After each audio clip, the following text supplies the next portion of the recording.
Welcome to the Real Estate Espresso Podcast, your morning shot of what's new in the world of real estate investing. I'm your host, Victor Menasce. This is the weekend edition where we interview notable people from the world of real estate investing. Today is no exception. We have a great guest. He's a repeat guest. He's none other than Mr. George Ross. George is famous for having been executive vice president in the Trump organization. He did the very first deal with Donald when Donald was just 27 years of age. He taught negotiation at the law school at NYU for over 20 years, and he's the author of 2 best-selling books on real estate and negotiation. In today's conversation, we're talking about Donald's recent bid, his third bid for the presidency. Listen to my conversation with George. Welcome. Hi, Victor. How are you doing? I'm very well. Great. Well, good to have you here. Good to be here. But let's dive right in. Good. So, George, let's start with something that seems whenever Donald is concerned, there's no shortage of news, and today's another one of those days.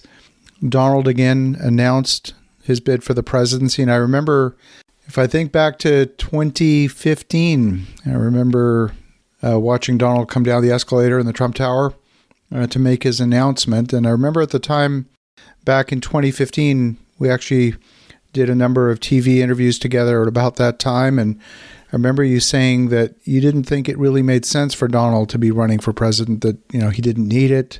Correct. What's your perspective? You know him perhaps better than most. Well, yeah, the answer is yes, that's true. I probably know him as well or better than somebody else because seeing him under all kinds of circumstances. Number one, he's got a inferiority complex as big as a house. He was always operating under the shadow of his father, who was a very strong personality. And I think that Donald just has to figure out a way to surpass his father in the eyes of people. And I think that's what motivated him to run for president. And what president motivates him now. However, having tasted the power that goes with the presidency of the United States, he likes it. Very much. To be able to influence so many people is the ultimate, power cocktail, and that's what he would like. One thing I could always say about Donald is he is the ultimate patriot. He loves the United States and would do anything he thinks that would work, that would make it better for the United States and the people who live in it. And he'll do a lot of things that other people might not do because that's his motivation. He thinks he can make things better, and he's got the feeling of confidence that he can. Yeah, I can certainly see that, and yet at the same time, I mean, he has been president. He's not a quitter. I mean, I've seen him. That's for sure. No, but understand one thing: he can't stand failure. Mm-hmm. That's absolutely a difference in his background, or certainly his personality. Is he cannot stand to lose. It's not there. He's not a good loser. He's not questioning. He's just not a loser. He can't stand it. So he's got to do what's necessary to succeed. Interesting. Just speaking personally, having read your book, Trump-Style Negotiation, and watched the way he conducts himself in public, if I hadn't read that book and if I didn't know you, I would probably be just as terrified as anyone on CNN about what seems like an erratic kind of behavior. And yet when I understand the playbook, I look at it and say, okay, that's like chapter 7, nicely played. Yes. Understand that for all of the listeners that we have on here, the number one asset of any good negotiator is unpredictability. If people can't predict what you're going to do, that's the ultimate weapon because they don't know how to deal with you. Sometimes you may say yes, sometimes you may say no, and they don't know how to deal with it. So they'll try 10 different things to try to get through to you. Now that's wonderful. A good negotiator is like a chameleon. He adapts what he's saying and what he's doing to the background in which he's involved. He or she is involved. That's the key. The first time around, he destroyed a very capable slew of candidates. Dozen. Absolutely. That's the style. But if you really analyze what he did at that time, is he got them not to talk about his ideas or what he's doing or what he would do. but he got them to relate to the fact that he was criticizing them, one for being too slow or being too sleepy or having big hands or whatever. So they were talking about personal characteristics which had nothing to do with the ability to govern. So you sidetracked them into something else that they were comfortable with, and they really couldn't compete with him because he's great at that. If you're not talking about his things that are extremely meaningful or complex, he's great. One of the things I noticed in his announcements last night, he was reading from the teleprompter. Yes. And it felt very sanitized. It was not. It was, which was good. I think that's whoever is advising him or can get to him. I think that's the way they impressed upon him that he can't, at this time, he can't be a free spirit. He's got to show that he's presidential, and the easiest way to show presidential is to follow a script, and that's what he did, which I admire because that's not his style. But your answer was very sanitized. I agree. Yeah, and it very much, even sentences that felt like they could be impassioned sentences the delivery were very flat. There was practically no passion in what he was saying. Correct. So I think what he did was get across the point that he had, that maybe he's planning on running, he's going to run again. And that may have an adverse effect on whoever figures, well, I'll take Trump on. Because he says he still has a big following, and you're saying, well, maybe that eliminates the potential candidates that are going to take over and reduces them, that they don't want to get involved taking him on because he's too powerful. But I agree with you. It was definitely a sanitized speech and not a Trump-style speech. There was no emotion in it. Very little. Even in some of the key words where it's not my campaign, it's your campaign, that type of thing.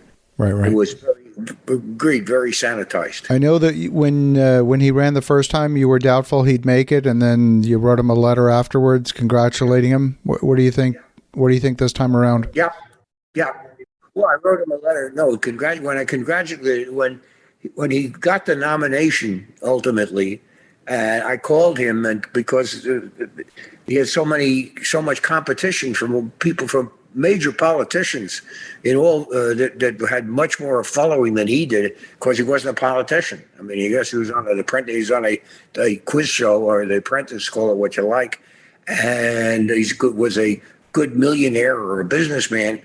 But when I spoke to him and told him how difficult it was for what he accomplished, and thank God, and I told him, I said, let me give you one last bit of advice. Learn how to say, I made a mistake. If someone of authority or power or in a business situation will come up and say, I made a mistake, that's the end of the discussion. Now you have humanity. And I've used it many times. So somebody said, well, you offered me $1 million. I said, yes, I made a mistake. It wasn't worth $1 million. I should have offered you 500,000. That's the end of the discussion. Then they say, how did you get to the million? Or why are you changing your tone? Why are you going to use it? You don't have to explain. I made a mistake. Mm-hmm. And it's a wonderful technique for anyone to utilize when they're in any kind of a negotiation.